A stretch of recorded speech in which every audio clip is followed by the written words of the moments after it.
Puwede rin silang ma-fall dito sa scam kung, hindi sila prepared. Sa nalalapit na balik eskwela ng maraming post-secondary students sa Canada, panahon na rin daw ng pagkalat ng ilang scams online kung saan ang target mga estudyante.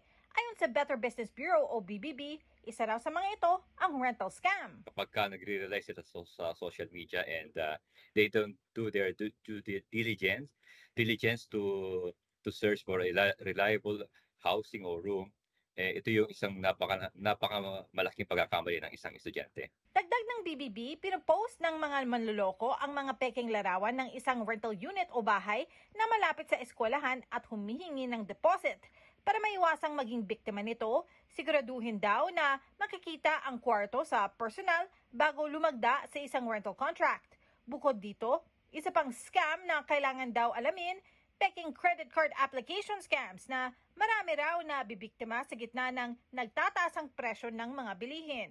Expensive talaga yung tuition fee ng mga international student, and getting a credit card is yung temporary measure nila to support their needs. Ayon sa BBB, mag-ingat dahil maaari raw manakaw ng mga scammer ang identity gamit ang mga peking credit card applications online. Para maiwasan, pumunta raw sa mga bangko ng personal o tumawag sa mga ito bago mag-apply ng bagong credit card. Hindi lang din daw limitado sa mga peking online credit card applications ang scams ayon sa BBB, meron din ilang peking scholarship at grant applications. So kapagka doon tayo tumingin sa outside ng university available scholarship, hindi ito reliable and maaaring hindi tayo magkaloko-loko and ma-fall sa scam. Alamin daw kung nasaan ang financial aid office ng institusyon pinapasukan para makumpirma kung totoo o hindi ang isang scholarship o grant.